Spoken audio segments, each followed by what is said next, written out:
Hi, welcome to the Book of Voice, and we're in a special edition with Kevin Ross from Lynn University. Kevin, thank you so much for joining us. Thanks for having us. So you guys are getting honored in a couple different ways this week, and I'm so proud to be part of it.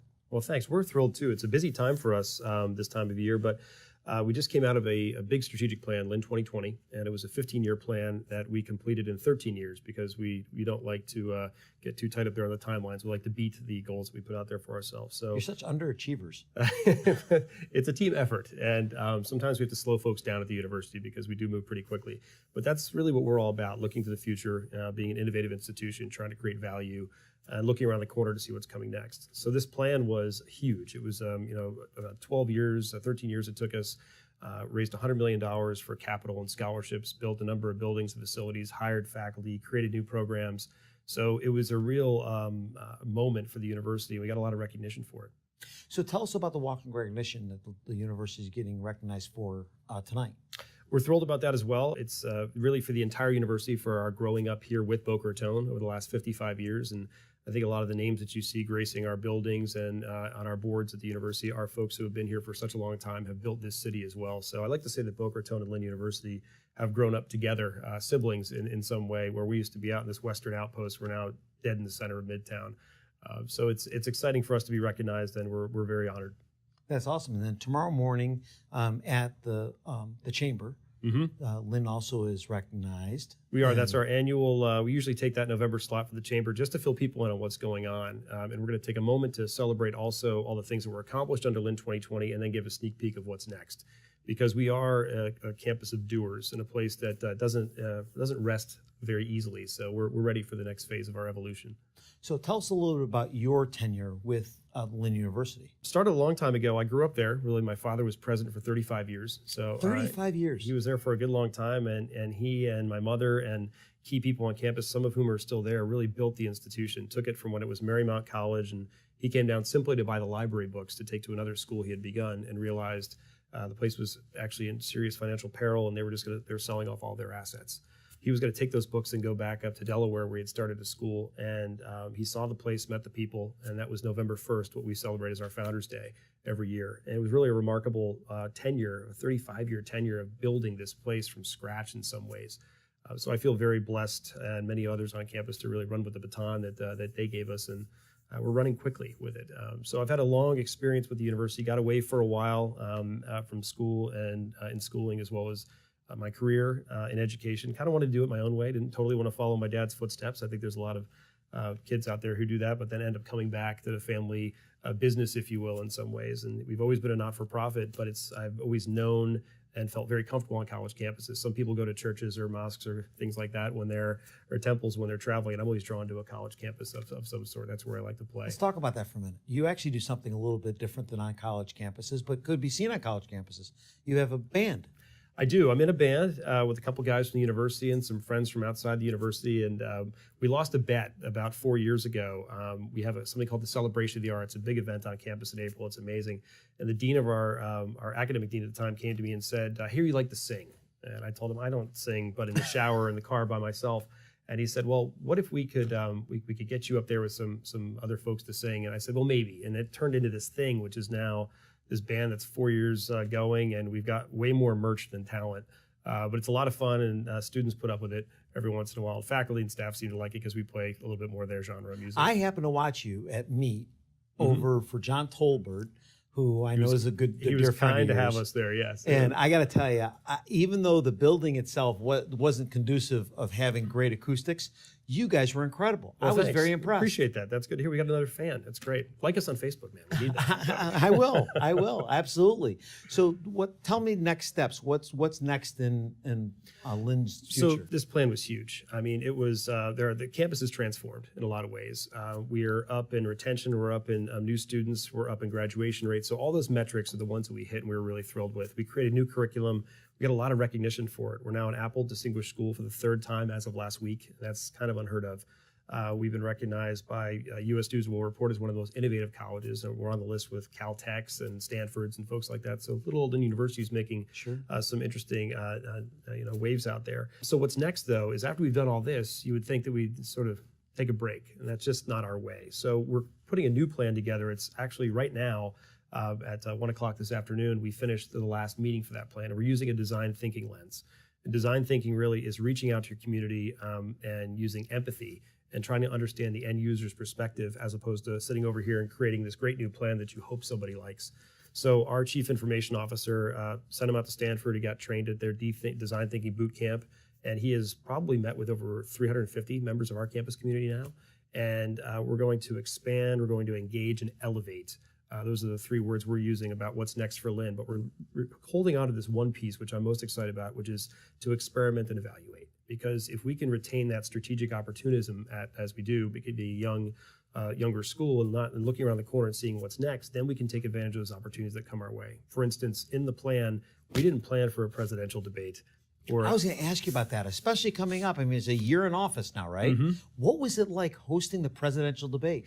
So 5 years ago when we did this, that's when they actually still had presidential debates. I'm not sure what they are anymore. It was interesting, but it was really, we had built the Wold Center.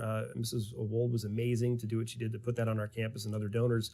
And we have always been a place where important conversations happen. So we hosted the Klein West debate, and that was fascinating. And then we thought, Florida is very important. We're a very international place. And the opportunity came up to apply. And we applied. The application was about that thick, and we waited. And then when we heard that we got down to the final 9 and 6 and 3, we knew it was probably going to be us. So that was an amazing effort on behalf of everybody on campus. Our faculty created curriculum for the whole community. I think 59 million people saw it. The whole city of Boca and the county got to have a great time with it as well. Yeah. And we punch above our weight. And we're a small school, but we can do a lot of really big things. And so that was an amazing experience, but that was not part of our plan. So we have to leave these opportunities open, and we will in the new plan too, to do some things. You're very nimble that way. Yeah, we have to be. Yeah, and I think that's in our Lynn DNA. But we have programs now that are running in Boulder, Colorado, programs with partners in Sao Paulo and in Kenya. And so we have a mobile environment, and the debate really allowed us to get there. The technology we had to invest to host the debate allowed us to move all of our faculty, staff, and students to an iPad, mobile, and collaborative environment. So everyone's on the same platform. And we can actually learn inside and outside the classroom, beyond Boca, beyond the borders, anywhere now. Talk about that a little bit. The technology you invested in, being an Apple partner. It was fascinating, actually. And sometimes opportunities beget other opportunities. And so we're members of something called the Council of Independent Colleges. And it's the 700 small schools in the United States. Apple had approached them and said, we're really interested in talking to some of your schools because that's where the liberal arts lives and these career-oriented programs, and we believe that our technologies can match up with you. So they hosted about 30 or 40 college presidents to go out to Cupertino, and I put my hand up immediately and ran out there and heard everything that was going on. And then they said, if anyone would like to bring your teams out, bring them on out, and we'll talk about how to do this further. We had just coming out of the debate. We knew he had made the investments, and we had been exploring other mobile and tablet technologies. But when we saw the iOS ecosystem and met with their people, probably about 3 or 4 times. It was really remarkable how engaged and committed they were to learning. And Apple's been in education for well over 30 years. Sure. So that led to a pilot, which we're not very good at small pilots. We did it with the entire freshman class. And the sophomores through juniors were furious that they weren't getting it, so we just rolled it out to everybody. And then when the iPad Pro came out, our friends from Apple called us and said, hey guys, you want to move from the Mini to the Pro? And we had already been thinking that. So we were the first school in the country to move there. And 2 weeks ago, Ohio State just announced that they're moving their entire campus to iPad Pro. So we're thrilled that larger schools are starting to recognize us, but we've been tinkering with this since 2013. I remember when my daughter was upset when my son's class went to the iPad, and my daughter was upset, well, why aren't we going to it? Why does he get it and we don't get it? And you have to phase these things in sometimes. You go as quickly as you can, but right now it's happened now, like I said, since I think 2014, all of our students and graduate students have now had the devices. And a friend from Apple, who's a wonderful person, told us, it's great that you're doing this with these devices, but wait to see what your faculty and staff and students create together with these tools. And now that we're the years into it, we're seeing just unbelievable creativity.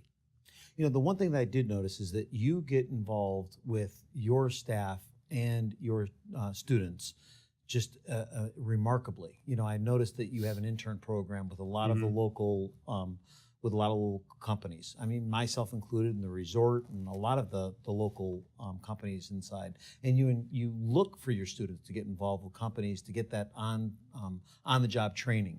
What is that like? Talk a little bit about that. It's really been since the beginning of the university, but folks like Barb Cambia, who runs our career center, and her team are amazing. I had over almost 600 internships last year running. So, we import a lot of students to Boca Raton, and we also recruit a lot of students locally. So when we do that, in many of the programs, we require them to have an internship. We want them to have that practical experience. And, the Lynn curriculum is very distinct, very particular. It's a bit of a march in some ways. You have to do belief and reason and justice and civic life courses and quantitative reasoning and your internship. We encourage students to study abroad. So we know that if you go through this experience, you're going to come out and be very well-rounded, incredibly marketable, and really have discovered a passion or two along the way. So we feel it's critical that students get out there, and sometimes they learn, that was not what I want to do with the rest of my life. And that can be just as valuable as learning what you're really passionate about. That's the one thing I did notice about a lot of your students when they graduate, they're incredibly marketable. I mean, when I have somebody coming from Lynn, I have 2 students that graduated from you that actually came to work for us. And when I look at their resume and they come in and work for us here, I mean, I do see a difference in the work product. Well, thank you. I'm happy to hear that. That means we're doing something right. We look at the whole continuum of Lynn experience and the portals that these students have to walk through to graduate from Lynn, whether it's the dialogues curriculum I mentioned with, say, a business degree, and you're studying abroad, and you've done your belief and reason courses, and you've maybe written or explored some things that you've never done before. You've had your internship. You add some coding and some social entrepreneurship onto that. You're kind of a Jedi. As an undergraduate, you are outpacing some others, and we're starting to see that. Because we have such a young alumni base, it's really exciting to hear from them and to hear what they're doing and how they attribute a lot of it to the relationships. Because when you arrive at Lynn as a prospective student, you will dine with a faculty member. Every person who comes and visits has a 3-hour experience, and we deep dive into, is this the right place for you? And those are the same people who are going to write your recommendations when you leave. Really? That's great. So what else would you like our viewers to know about Lynn University, or you personally, Kevin? So I'm boring personally, besides the band and school. So I'll stay with Lynn. But we've got a really fascinating international business symposium coming up next week on the 15th, and we have Jessica Jackley, who is co-founder of Kiva, speaking, as well as Kevin Moffat, the Chief Digital Officer over at Office Depot. They're doing some really fascinating things with data analytics. And so that's a great opportunity, I think, for folks to come in and see our College of Business and see how we operate. Some really fascinating students and faculty members in there. Beautiful new facility. And Dr. R.T. Good is the new dean there. So this is the big launch for what's next with Lynn Business. So that's what's upcoming. Keep your ear to the ground. We'll be releasing in early 2018 our plans for what's next for Lynn. Some of them are, I think, of some national importance, possibly international too, but definitely bringing the reflection of all of the innovation that comes right down here on Military Trail in Boca Raton, right back to where we live. Well, that's great. Well, listen, thank you so much for joining us. We Thank appreciate it. And pleasure. It's such a pleasure to have you here, and good luck with the band. Oh, thank you. We need it. We can't thank you enough for everything that Lynn University does for our community, and you guys are just a pillar of the community. Well, we appreciate it. We've got a great team. We're fortunate. Thank you for joining us on the Book of Voice. We look forward to seeing you soon, and don't forget to follow us online and on Facebook. We look forward to seeing you soon.